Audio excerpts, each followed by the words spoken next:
I want to start by asking you a question. I was in a meeting recently and I was asked this question: where do you want your organisation to be? Do you want it to be an organisation that's changing lives, or do you want it to be an organisation that's changing systems? And it really stopped me in my tracks. And I guess we've heard both today. We've heard about how sport changes lives, and we know that. You could all tell me lots of examples about that.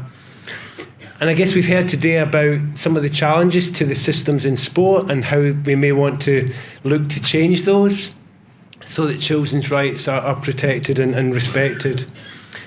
Or maybe you're like me, maybe you place yourself right in the middle and you strive to do both. You want to continue to change lives, but you also want to try and make some of that systemic change. I really believe that sport changes lives, but I also believe that if we make some of those changes to the systems, that ability to change lives can be enhanced, it can be widened, it can be strengthened, and it can be embedded. I think we can do both, and I think by doing the latter, I think we strengthen the ability to change lives.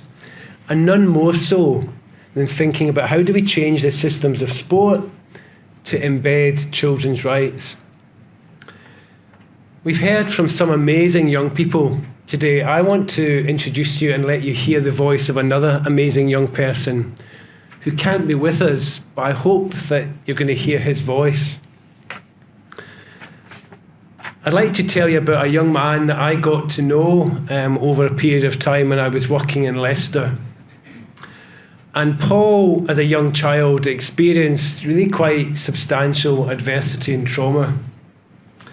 He lived in a household where domestic abuse was prevalent, where poverty and the impact of poverty was really endemic. And over time, Paul drifted. He struggled to be at school because if he was at school, he was thinking about what was happening to my mum back home. And if he didn't go to school, it was so that he wasn't leaving his mum on her own at home. He struggled to maintain friends and peers. He just didn't have the opportunity to do so. And he also started to get into trouble with the police. And eventually it got to the stage where Paul and his mum had to leave in order to be safe. So Paul and his two sisters moved to a safe place. But he was living with the impact on his mum of what she had experienced, and the impact on her health, and the impact on her ability to care for Paul. But moving somewhere safe for Paul also brought him into, or gave him the opportunity to find another safe place. And that was in a football club. And it was a football club based in the community in Leicester that wasn't just about giving children the opportunity to play football. It was also about challenging some of the systems around football in a really small way. And this was a scheme called the KICS programme that's run by the Premier League. And it's about providing open access football, so you can come and play football regardless of how good you are, regardless of how much money you've got in your pocket, and regardless of where you come from. It's also about the club and the community and the police working together. So you see police officers playing football with these kids on a weekly basis within the community. But more importantly, it's also about coaches who are chosen not solely on the basis of how good a football coach they are, but about the type of people that they are and the other skills that they have. So these are coaches that are trauma-informed, coaches that are safe for these young people, emotionally safe. Coaches who are relational in the way that they work, who have an emotional intelligence and a care and a compassion for these young people like Paul. And it's also a scheme that provides material support. So if you didn't have a pair of football boots, or you didn't have a top, or you didn't have a can of ginger to drink at break time, they would give you one from that point of view. And this became a real lifeline for Paul. It was his refuge. It was his safe place. It was the opportunity for him to make friends that he'd never made before. And it was also the chance for him to find trusted and safe adults who valued him, who cared for him, not just as Paul the footballer, because he wasn't very good at football, but just as Paul was a young person. But sadly, over time, it got to the stage where Paul wasn't able to be cared for at home. It wasn't safe for him to be at home in terms of the care that he was receiving. And Paul was moved to live with foster carers. He was separated from his sisters, who went to live somewhere else. He was separated from his mum. He had to move to a different school. And he really, really struggled with all that transition. But that football club was the one constant in his life. It was the one thing that when everything else was changing, his football club and the people who looked after him in that football club didn't change.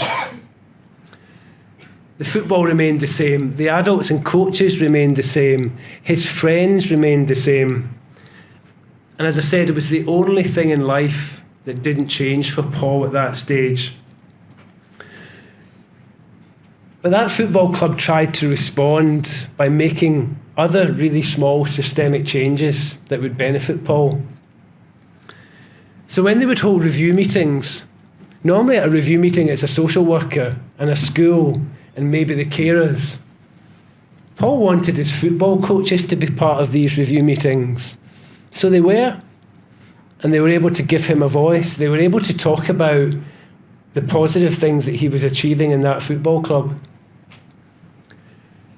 When Paul struggled at school and he wanted help within the classroom, he didn't want a classroom assistant. He wanted his football coach. And he got his football coach.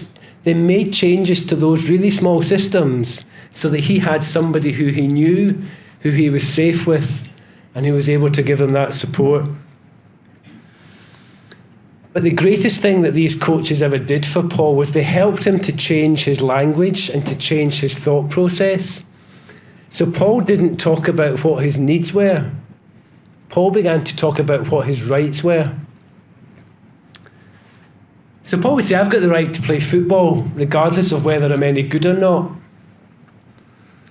I've got the right to play football regardless of how much money I've got in my pocket. I've got the right to play football whether I'm living at home or whether I'm living with foster carers.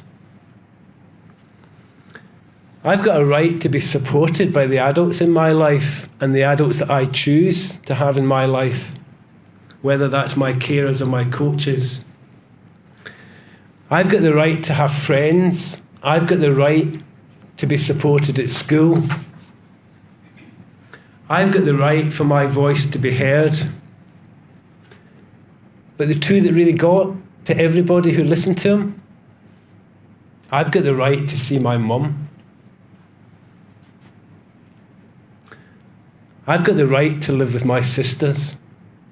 Rights that had been taken away from him that he had no choice in. But through football, through those coaches, he began to understand and he began to articulate what his rights were, not just as a football player, but as a young person. And it was a real rights-based approach to football.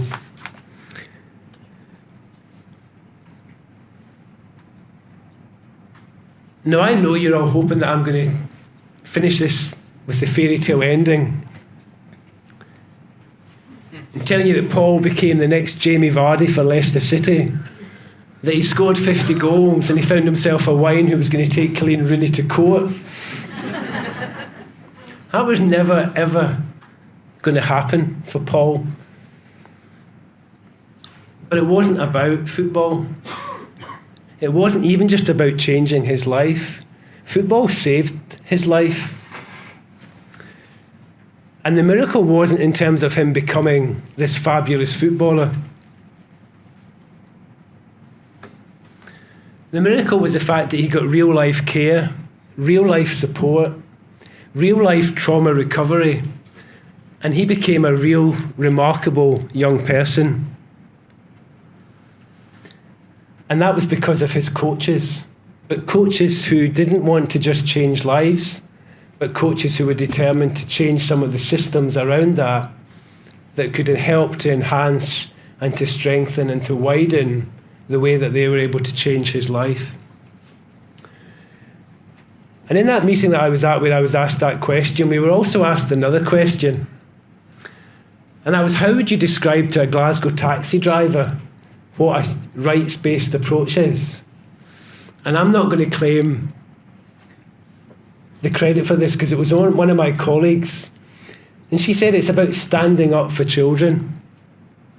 She said it's about explaining that that's what it's about.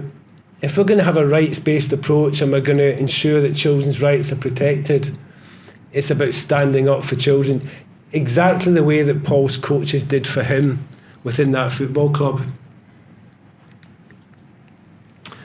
I'm really excited and really inspired by the work that the Children's Coaching Collaborative are doing in the Play Their Way campaign. And one of their beliefs and one of their statements is that when children shape their sporting experience, anything is possible. Paul is a living example of that. He was allowed to shape his sporting experience, and he proves, and he continues to prove now, that anything is possible. And the way they articulate that is in terms of a child-based coaching approach and 3 rights drawn from the UNCRC. So 1, giving children a voice. And as we heard this morning, not just about asking them and then asking them the same thing a year later, but asking them and then acting on that in a meaningful way. Giving them a choice and helping them on their journey in a holistic way. And that was what happened to Paul. It was his holistic journey as a young person, as a brother, as a son, as a pupil that he was supported in. And that was really in terms of what made the impact for him. So what we've tried to do is just today is just to start that conversation. We had a real debate about the balance of people talking at you and giving you the chance to have that conversation. And we know that the time on the tables to have those discussions was very limited. But that's because we saw today as a start. And this is where the commercial advert comes in. We want to continue that conversation, and we want you to be part of that continuing conversation. And the way we've done that is that we've got a programme of webinars lined up over the next 4 or 5 months to really begin to explore and turn into a reality what are some of the things that we've spoken about over the course of today. So just to give you a flavour, we're delighted in terms of that we've got Melanie Lang from Edgehill University starting in April. And she's really going to help us to think about what does understanding the rights of children to participate in sport look like, and thinking about listening to children. And Melanie has argued for a while that we've made huge advances in child protection in sport, but those advances haven't been matched by participation. That's followed up in May with Liz Twyford from UNICEF.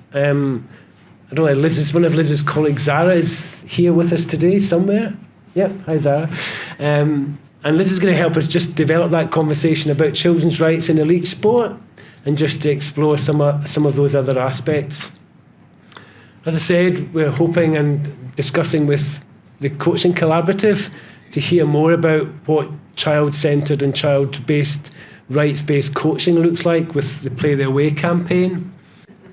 And the UNCRC implementation unit within the government, thinking about what does UNCRC implementation mean and look like for yourselves as governing bodies. And so I really invite you just to come and to join us in those conversations, because we want to turn those conversations, just as Paul's coaches did, into how can we translate those conversations into practice? How can we translate those conversations into fulfilling children's rights, or as a Glasgow taxi driver would say, standing up for children? And for all the children that we know in Scotland, like Paul and like his sisters, how can we translate those conversations into that changing, that saving of lives, and in terms of just transforming lives, not just in terms of sporting ability, but in terms of their lives as young people from that point of view? And the final thing I'd like to say in terms of conversation is we'd like just in terms of either before you leave or in terms of when you get home, just take 1 minute and just go on to Slido and just give us one thing that's been your main takeaway, your main reflection from today, so that we can use that to inform the conversations that we're going to continue with you in terms of over the next few months from that point of view. Thank you.